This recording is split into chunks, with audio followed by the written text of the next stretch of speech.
Dashur miq, shkoj të realizojmë dhe intervistën me të ftuarin e radhës. Kam nderin dhe kënaqësinë që me mua dhe ju të nderuar të shikues të kem artistin, këngëtarin tonë të minjohur, Nikol Nikprele, por që sot do të flasim rreth ekspozitës Bashkimi bën fuqinë 50 vite në skenë. I nderuar, mirëmëngjes dhe mirësjellje në studion tonë. Mirëmëngjes i ty dhe mirëmëngjes i Kosovë. Vërtet kam kënaqësinë që sot të kem në studio, ka vite që nuk kam realizuar intervistë me ju, i nderuar, dhe ja, pas kaq vitesh i njëjti Nikol. Faleminderit, një fjalë e bukur në mëngjes është e mirë. Po pse mos e thuat kur është ashtu? Nuk po gënjej. Faleminderit. Të shikuesit kanë sy. Ne këtu jemi për të gënjur. Absolutisht jo. Do të flasim fillimisht për ekspozitën Bashkimi bën fuqinë. Çfarë përfaqëson për ju kjo ekspozitë? Do të hapet sot. Jemi në prag të festës. Në fakt do të hapet sot në Prishtina Mall, në Flori Galeri, në ora 3 mbas dite. Aty nuk do të ketë vetëm ekspozitë të pikturave, po do të hapet edhe medaljoni i artë nga ana e Flori Galeri, Trim Gjota, cilin e përshëndes dhe falenderoj për mundësinë, sepse kjo galeri dhe ky trim, që me të vërtet e ka emrin trim, por ishte trim, jep shumë kontribut kulturës mbar shqiptare, dhe kjo galeri është ndër galeritë ma prestigjioze shqiptare që kemi. Kështu që faleminderit trimit, faleminderit galerisë që më dha dhe mua këtë mundësi. Ne sot përpos që do të prezantojmë medaljonin dhe pikturat e mia, edhe do t'ja themi një dy kanë në fund. Thuhet se s'bën. Se s'bën. Po pse titulli Bashkimi bën fuqinë? Sepse jemi 2 ditë para festës së pavarësisë së Kosovës dhe Bashkimi bën fuqinë për këtë shkake kemi quajtur këtë aktivitet sotëm. Kështu që po shfrytëzoj rastin që të vini sot në përkrahni, por të vini edhe me 17 në aktivitetin e madh. Do duhet të ishte gjithkombëtar në qendër të Prishtinës, por shkojmë hap kaj hap. Sot kemi detyra për sot dhe i mirëpres të gjithë miqt. Unë nuk kam pas mundësi t'i ftoj të gjithë një nga një, njeriu edhe mund të harroj dikën. Por ja rasti që t'i ftoj të gjithë miqt, që të prezantohem nga një kënd tjetër, nga një kënd vështrim tjetër, një Nikol ndryshe, një Nikol tjetër. Sot kam dëshirë të prezantohem para kolegëve të mi piktor, po edhe para kolegëve të mi këngëtar e muzikant e jo veç. Po çfarë do të shoh publiku në këtë ekspozitë? Do të shoh medaljonin e artë, bëhet në bashkëpunim me Akademinë e Tiranës, dhe do të shoh shumë pikturat e mia të realizuara ndërkohë, por kryesisht janë të realizuara 3-4 vitet e fundit, sepse unë kam studiuar artin figurativ, por për fat keq i kam me të borç artit figurativ, se muzika më ka marrë gjithë kohën, si me thënë, por unë tani jam rikthyer seriozisht dhe po merrem me të 2 profesionet, edhe me këngën, po edhe me pikturën. Unë nuk dua askush ta kuptoj se tani unë kam lënë këngën dhe po merrem me pikturën, në asnjë mënyrë. Kënga dhe piktura janë pjesë e jetës time që nuk ju ndahem asnjëherë. Po cilat ndoshta janë ato momentet më të veçanta të dokumentuara përmes ekspozitës? Unë si natyrë jam njeri tradicional, e dua shumë traditën, e dua shumë kulturën, e dua shumë edhe atë traditë dhe atë pjesë kulture prej nga Vion, prej Malësisë, prej Trieshit të Malësisë së mbi Shkodrës. Ndonse të paraqitura në stilin modern. Mund t'jetë interesant kjo për dikan, unë një Nikol në një art jam tradicional, si që është muzika, kurse në piktur jam shumë ma modern, ose mund të them modern, por janë 2 lëmi motra që lidhen, bashkëpunojnë me njëna tjetrën në gusht, do me thënë do më thonë për fatë të mirë, unë merrem me dy arte si motra që janë shumë të ngjashme njëna me tjetrën dhe e ndihmojnë tek unë njëna tjetrën në realizimin e ideve të ndryshme të mia. Kur bëhet fjalë për materialet, ishte vështirë për zgjedhja e tyre? Më ka ndihmu me një kolege ime piktore shumë e njohur, Besa Daoti nga Tetova, ajo është kuratore e ekspozitës dhe nuk e patëm edhe as të lehtë të përzgjedhnim, por për fat mirë ajo më ndihmoi, ajo ka dhe eksperiencë sepse është një piktore e njohur me eksperiencë dhe më ndihmoi dhe i kemi bërë gati pikturat mbrëm, sot janë akull gjitha pikturat. Po, ka ndonjë kujtim që ju emocionon më shumë? Gjithim po flasim për materialet cilat do i ekspozoni sot. Unë bartë kryesisht kujtimet e mia rinore, kujtimet e mia të vendit tim, kujtimet e mia gjatë jetës vrullshme që kam pas si këngëtar. Aty ka poezi, aty ka këngën, pikturë, aty ka elemente nga përjetimet e mia, por asnjëherë autori i veprës artistike nuk e ka për detyrë që të shpjegoj se çfarë ngërthen brenda një vepre të artistike, por ata që e konsumojnë, ata që e shiqojnë, ata që janë para veprës, ata duhet të lidhen ose të mos lidhen emocionalisht me një vepër artistike dhe çdo kush në mënyrën e vet e përjeton një vepër të njëjtë, për shembull artistike.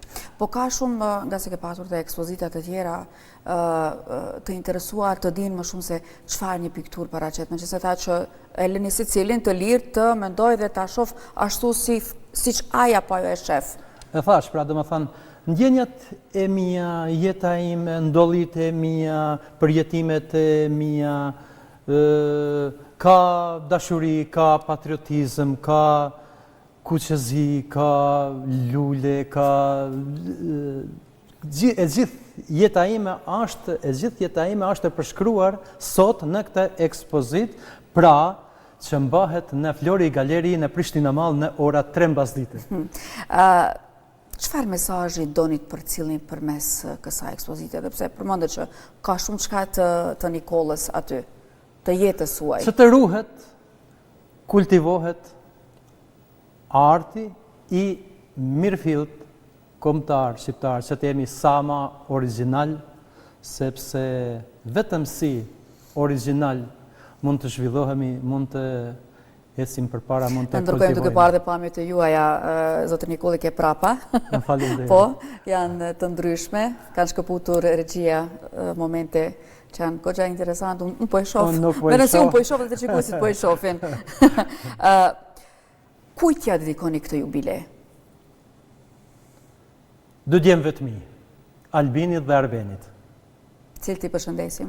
Cilët i përshëndesim, unë ata i kam këtu në Kosovë dhe sot do t'i kam prezent në pikturë. Albini studion në një kolegj amerikan viti i 4, kurse Arbenin e kam futbolist, a i ka nënshkruar me klubin më të mirë që ka rajoni Ballkanin e Suharekës. Ju uroj të dyve suksese dhe këtë ekspozit u dedikoj këtyre dyve. Ju lumt. Faleminderit. Lumt. Çfarë do thot për ju 50 vite në skenë? Nga një herë më duken shumë. Sa kjo është gjysmë shekulli. Kemi që sa po kemi jeni mësuar të thoni ndoshta ato fjalët e para, që atëherë keni fillu dhe me këngën. Nga një herë më duken pak, por shiqo, në përgjithësi jeta e një artisti ose jeta artistike do duhet të jetë e bukur, ndonë se jeta jonë falë rrethanave dhe falë jetës që dim të gjithë se çka kemi përjetua ne shqiptarët, nuk ka qenë edhe aq e shtruar me lule, por megjithatë arti fiton vullneti fiton, morali fiton dhe shqiptarët, pasi jemi në prag të festës së pavarësisë së Kosovës, ne shqiptarët jemi, mund të themi se sot jemi të lumtur, është shekulli ynë, kemi 2 shtete në Ballkan dhe duhet të luftojmë që të çojmë shoqërinë tonë përpara. Nikol, po si e kujton daljen tënde të parë në skenë? Tani, unë kam dalë, e kujtoj një dalje në fshatin tim, që kur kom pas vetëm 6 vjeçar, kom qenë vetëm 6 vjeçar. Ishte në një dasëm, këndoja këngë Majek Rahut. Kjo më kujtohet. Pastaj në shfaqjet koncertet e shkollës, pastaj të një shoqëri kulturore artistike Besa, pastaj hap dhe vazhdova në Kosovë, ku u zhvillova, ku u rrita dhe ku u bëra ky që jam sot. Po cili ishte dhe do shta momenti më sfidues në karrierë? Ka pas shumë momente sfiduese, si me thanë. Unë, kur kam ardhë në Kosovë, s'kam ditë kur gjanë, kam qenë një zero e madhe, si me thanë, por unë edhe rizikoj të bëhem i mërzitshëm për publikun kur them se Kosova na ka përkrah shumë shqiptarëve jashtë Kosovës, siç jemi Malësia, siç mund të jetë Presheva, shqiptarët e Maqedonisë, dhe këtu kemi gjetë gjithmonë dhe gjejmë akoma edhe sot e kësaj dite përkrahje dhe privilegja, përkrahje të jashtëzakonshme për formimin, zhvillimin, avancimin e shqiptarëve. Ke menduar ndonjëherë të heqësh dorë? Ka se sigurisht që përmendën një nga sfidat, ka shumë sfida gjatë rrugtimit, secili njeri. Dhe ju si artist, natyrisht që nuk i keni patur të lehtë. Me shumë angazhime.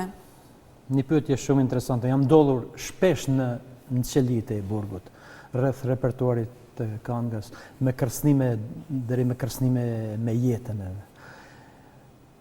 Por jo që s'kam menduar të heq dorë, po këto më kanë bërë edhe më të fortë. Dhe natyrisht se kur në jetë s'kam menduar as një sekond të vetëm të heq dorë nga ajo që kam në zemër, nga arti, nga jeta ime, të cilin e kam zhvilluar si kam dashur unë. Ndoshta jo nga njerë, por shumë herë sfidat, vështirësitë na bëjnë shumë më të fortë. E thash, pra, do më thanë, njeri nuk bëhet i fort pa pas sfida, pa pas probleme, pa pas pengesa. Bile sa më të mëdha ti kesh ato, më i fort bëhesh. Edhe ne, jo vetëm unë, po gjithë gjenerata ime, të cilët i përshëndes kolegët e mi, prandaj jemi bani gjenerat e fort, fal sfidave, fal pengesave, fal vështirësive. Publiku, sa ka ndiku në forcën tuaj? Publiku është gjithçka.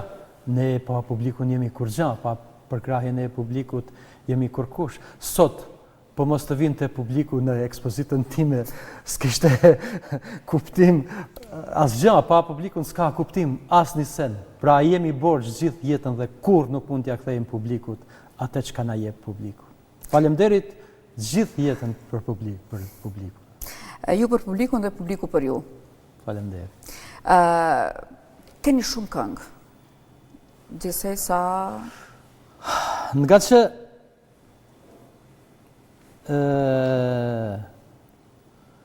numri i këngëve nuk përben cilësinë e një artisti, edhe nuk i kam të numëruara. Gjitha këngët. As parafërsisht nuk e di, por di se kam disa këngë të njohura që më kanë bërë mua të njohur, që i njeh populli, që është i lidhur populli me to, dhe unë kur nuk kam pretenduar të bëj shumë këngë, po të bëj këngë sa më të mira, jo sa më shumë këngë. Nexhmia Pagarusha nuk ka shumë këngë, por të gjitha ato që i ka pas janë hite dhe rriten dita ditës. Mund të ketë shumë këngë një këngëtar që nuk e njeh pothuajse kurkush. Pra nuk loz rol të madh numri i veprave, por cilësia e veprave. Natyrisht, jo sasia, por cilësia. Po cila ju përfaqëson më shumë? Kënga po? Te kënga. Cila? Edhe kjo pyetje më është bërë shumë dhe jam i dënuar të jap njëjtën përgjigje. Kam dy kanë Golulja Malsis dhe Jemi Lira MTU-ta, të cilat nuk mund t'i ndaj asnjëherë cila është më reprezentativja për mua, por këto të dyja bashkë përbëjnë letër njoftimin tim si këngëtare. Kjo Teuta, me qenë se dhe motra ime dashur ka emrin Teut, kështu që me këtë këngë. Faleminderit shumë, i nderuar. Çfarë ka ndryshuar tek ju si artist ndër vite? Unë artisti gjithmonë duhet të ndryshoj dhe të eksperimentoj, të kërkoj rrugë të reja, rrugë sa më të bukura, por gjithmonë duke u pozicionuar brenda fizionomisë të cilin një artist përmes punës, përmes eksperimentit, përmes kërkimeve e krijon. Domethënë, brenda se çdo artist i suksesshëm duhet të ketë një veçanti të vetën, një fizionomi të vetën dhe brenda atyne kornizave është mirë që të zhvillohet njeriu ashtu si edhe unë kam ato zhvillimet e mia. Nikol, jemi minutën e fundit. Meqense do të bëjmë dhe përmbylljen e programit të mëngjesit, nga se pas pak do të transmetojnë dhe lojrat olimpike dimrore. Thirrja? Gëzuar Kosovë festën. Faleminderit shumë, nderuar, dhe mos harrojnë të gjithë të vinë sot në orën 3 mbasdite, Flori Galeri Prishtina Mall, është shumë lehtë me gjithë. Faleminderit shumë, Nikol, ju prifte mbara në punën tuaj, ju presim sërish në studio edhe me një projekt tjetër, ka se muzikën thatë mos nuk e lëni anash. Asnjëherë. Faleminderit. Shumë suksese. Të dashur miq që ndodhet